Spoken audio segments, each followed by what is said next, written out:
Hello, my name is Bruce Zawalsky. I am author of Canadian Wilderness Survival and Chief Instructor of the Boreal Wilderness Institute. And today, I want to talk about how to collect a twig bundle. So first of all, we have to understand that basically when we get into fire lighting, there's two ways we can get that fire to go.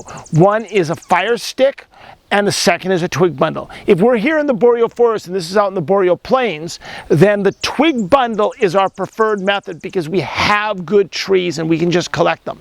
So the first thing we have to understand is, right here, this is June in the boreal plains, and it's a very lush, wet year. So this forest looks like a jungle. It's not gonna stay that way.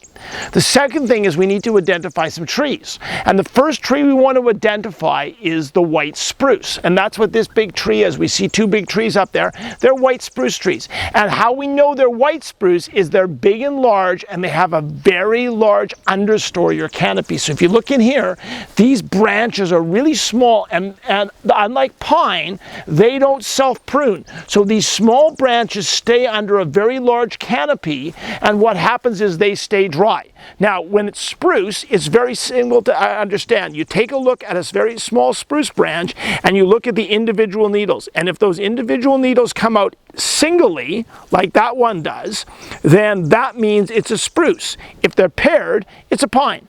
So we're going to have in the boreal plains or in the boreal shield two main spruce, and that is the black spruce, which is a swamp-dwelling spruce. It's in our Tagan muskeg, and the white spruce. The white spruce is going to be a little drier. They're much bigger trees once they grow, and they have this huge canopy there. So to build a twig bundle, what we're really going to do is go down and we're looking for branches. Now what I'm going to do is I'll pull about a match. And you go, what do I need a match for, Bruce? We're not lighting this fire yet. We haven't collected anything. Yes, but I want you to look at that matchstick.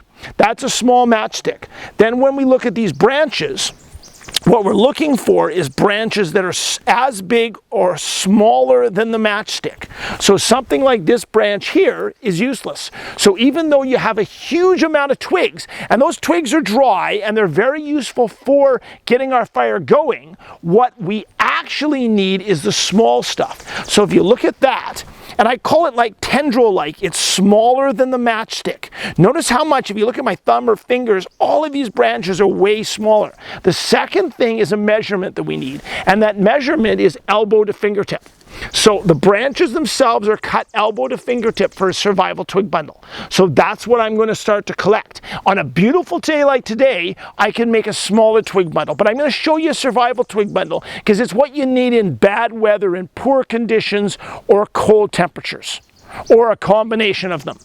All right, so let's take a look again. So here's our branches, and I'm going to look around. I'm going to try to pick the best branches among them that are smallest. And again, I'm going to go like that. So as soon as I put my hand down there, I say, okay, there's my first branch. And what I'm going to take is I'm going to collect about 20 of these branches. And that's how I'm going to make my twig bundle. So again, I'm going to look for the best conditions. So if I look in here, take a look at this. There it is. And notice I just snap up. Anytime I snap up, I'm getting the good branches. What I'm ignoring is anything that doesn't help me out. Right? So anything that's going to stop and get in the way, then I just break off. So I look here and go, okay, that's all right. But notice how big that is, right? That's big. That's shorter than what I want, which is elbow to fingertips. So notice this is beginning to look like a bundle. All right? So I'm just going to keep going, collecting these ones from the absolute best of the bundle. And anytime it's bigger sticks like this, I'm going to ignore them and say, no, I don't need that.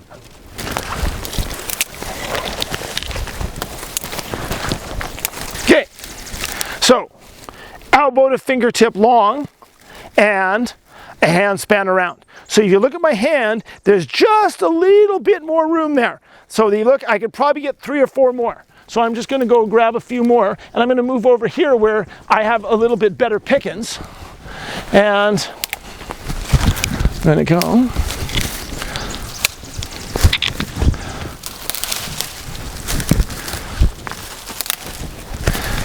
Now, take a look at this. See that green stuff there? That's called old man's beard. and it's actually a lichen, and it's a lichen that will grow in the bottom of these trees, but it isn't better stuff. Having this lichen on will actually diminish the fire because it's wet. So if I take that old man's beard, I put it in my hand, I squish it together like this, I can feel a little moisture. Even though it's a wet day, I can feel moisture in my hand. That's because it's live. And that's why old man's beard is useless. So instead, I'm going to say, okay, I'm getting old man's beard. This isn't very good. I'm looking over here. Take a look at this tree here. White spruce again, but notice no old man's beard. Right? So anytime I can help out, and look at here on the side. See this? This is prime wood here. Right? Right? This is prime wood, and I can just grab it like that and break it, and I get really, really good. I'm just going to put that down for a second. Break a couple of extra branches of this stuff. If it doesn't break instantly, I generally discard it as useless. But take a look at that. See, that's perfect. There we are, right? That's perfect stuff. Okay, so I'm putting that in my twig bundle, and there, now I'm hand span around. So this is my basic twig bundle. And at that point, I'm basically ready to light this fire. But I'm going to do one more thing. I'm going to collect a fire lighting aid that we can use to help this out. So stay tuned. All right, so here's a birch tree. You can tell the birch tree by its birch bark, and you can see that the birch bark comes as little pieces. They're just hanging on the tree. Now here's the deal with birch trees. If I want to collect it for fire lighting, cutting into the birch bark is totally worthless. And it's not about saving the tree, it's about totally worthless because that bark under there is going to be live. So what I'm looking for is just a little bit of this birch bark paper. So just like that, I pull off a piece and pull off a second piece, and that's all I need. That's more than enough. This birch bark being thin is going to be better than this. Given an option, more of this, less of this is going to work, because what I want to do is get my fire to go with it in the twig bundle. So here is my completed twig bundle.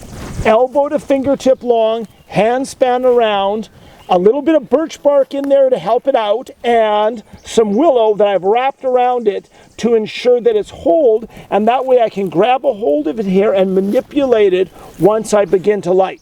So again, this is how to collect a twig bundle. This is a complete survival twig bundle that is enough energy to get a fire going in cold conditions, in wet conditions, in poor conditions. With additional fire lighting aid like the birch bark, it's even more of a guaranteed light. And this produces the energy we need, and it's the equivalent to about 4 or 5 fire sticks. So when you see someone doing a fire lighting demo and they're showing building 4 fire sticks, I built this, but I built it in less than 5 minutes. So again, thank you very much. I hope you learned something. If you like this kind of real information, and this is one of hundreds of fire lighting skills that will eventually be on my channel, please like this video, subscribe to the channel, and tell your friends. And again, if you want to survive in the wilderness, that's just stop and survive.